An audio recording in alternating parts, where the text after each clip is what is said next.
নমস্কার বন্ধুরা, পল্লবী কুকিং চ্যানেলের আরও নতুন একটা রেসিপিতে তোমাদের সবাইকে অনেক অনেক স্বাগত। তো দেখো, আজকে আমি নিয়ে চলে এসেছি গোবিন্দভোগ চালের একটা মিষ্টির রেসিপি নিয়ে। তো আশা করছি তোমাদের ভিডিওটা ভালো লাগবে। যদি ভিডিওটা ভালো লেগে থাকে তাহলে অবশ্যই লাইক করে দিও, আর আমার চ্যানেলে নতুন হলে কিন্তু চ্যানেলটা অবশ্যই সাবস্ক্রাইব করে রেখো এই রকম নতুন নতুন ভিডিও পাওয়ার জন্য। তো বন্ধুরা, এই মিষ্টিগুলো কিন্তু খেতে অসাধারণ হয়, আর তোমরা যদি এই মিষ্টিটা বাড়িতে ট্রাই করো তাহলে কিন্তু অবশ্যই কমেন্ট বক্সে এসে জানিয়ে যেও যে কেমন লেগেছে তোমাদের খেতে। তো চলো শুরু করা যাক। তো দেখো, আমি নিয়ে নিয়েছি এখানটা গোবিন্দভোগ চাল। তোমরা অবশ্যই গোবিন্দভোগ চালটা নেওয়ার চেষ্টা করবে। তো আমি এখানে এই চালটা একটু ধুয়ে নিচ্ছি, তোমরা চাইলে নাও ধুতে পারো, কিন্তু আমার বেবি খাবে যেহেতু, তাই কিন্তু আমি চালটা 2-3 বার ধুয়ে নিয়েছি। এবার আমি চালের ভিতর দিয়ে দিচ্ছি ঘি, আর ঘিয়ের সঙ্গে চালটা ভালো করে মেখে আমি একটা সাইডে রেখে দিচ্ছি।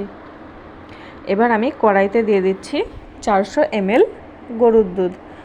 তোমরা চাইলে কিন্তু পাউডার মিল্কও দিতে পারো। এবার আমি এই দুধের ভিতরে দিয়ে দিচ্ছি একটা এলাচ ফাটিয়ে। এবার আমি দিয়ে দিচ্ছি চাল, যে চালটা আমি ঘি দিয়ে মাখিয়ে রেখেছিলাম সেই চালটা।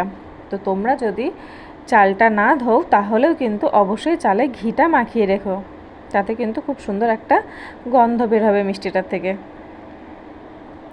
তো দেখো, এবার আমি লো টু মিডিয়াম ফ্লেমে এটাকে 5 মিনিট জাল দিয়ে নিচ্ছি। তো আমি ফিরে আসছি 5 মিনিট পর। দেখো, 5 মিনিট পর ফিরে এসেছি, আর এখানে দিয়ে দিচ্ছি একটুখানি লবণ। আর এখানে কিন্তু দুধের ঘনত্বটা অনেকটাই কমে এসেছে। এবার আমি এটাকে আরও 4 মিনিট জাল দিয়ে নিচ্ছি। দেখো, যে চালগুলো আমি দিয়েছিলাম সেগুলো কিন্তু সিদ্ধ হয়ে গেছে। এবার আমি এই এলাচটা একটু তুলে রেখে দিচ্ছি, কারণ এলাচের যে ফ্লেভারটা থাকে সেটা কিন্তু অলরেডি এখানে আছে, আর 2-1টা যা এলাচের দানা আছে সেটা কিন্তু এর ভিতর থেকে যাবে। তো দেখো, আরও 5 মিনিট আমি জাল দেওয়ার পর ফিরে এসেছি। এখানে দিয়ে দিলাম চিনি, আর দিয়ে দিচ্ছি 1.5 চামচ আখের গুড়। তোমরা নিজেদের মিষ্টি যেরকম খাবে সেই অনুযায়ী মিষ্টিটা দেবে। আমি এখানে চিনি আর গুড় দুটোই ব্যবহার করেছি। এই দুটোই দিলে কিন্তু মিষ্টির কালার আর স্বাদ কিন্তু খুব সুন্দর হয়। তোমরা চাইলে শুধু গুড় কিংবা শুধু চিনিও ব্যবহার করতে পারো। তো চিনিটা দেওয়ার পর আর গুড়টা দেওয়ার পর কিন্তু এর ঘনত্বটা বেশ পাতলা হয়ে গেছে। এবার আমি এটাকে আরও 4-5 মিনিট জাল দিয়ে নিচ্ছি।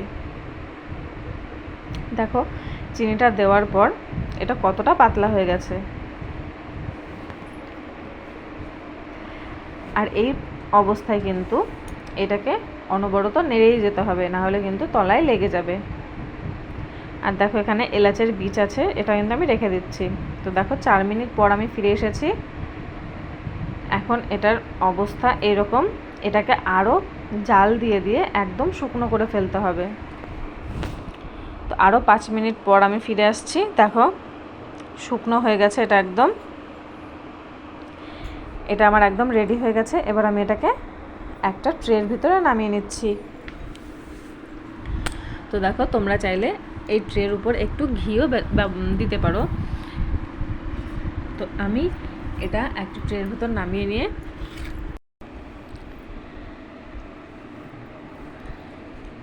গরম অবস্থাতেই কিন্তু এটা নামিয়ে নিয়ে এর একটা চৌকো শেপ দিয়ে নিতে হবে। তো দেখো, আমি মোটামুটি একটা চৌকো শেপ দিয়ে নিয়েছি। এবার আমি এটাকে 15 মিনিটের জন্য রেখে দিচ্ছি ঠান্ডা হওয়ার জন্য। তো দেখো, আমি ফিরে আসছি 15 মিনিট পর, আর এটা কিন্তু অনেকটাই ঠান্ডা হয়ে গেছে। এবার আমি এটাকে আমার পছন্দ অনুযায়ী কেটে নিচ্ছি। তোমরা নিজেদের পছন্দ অনুযায়ী এবার কিন্তু শেপ দিয়ে নেবে।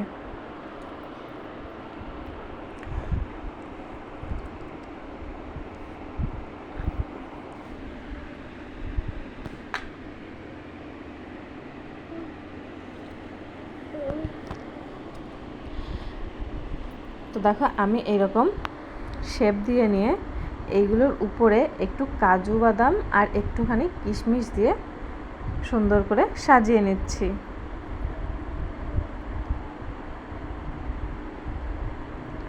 দেখো এইরকমভাবে কেটে নিচ্ছি আমি। তোমরা নিজেদের পছন্দ করে শেপগুলো দিয়ে নেবে।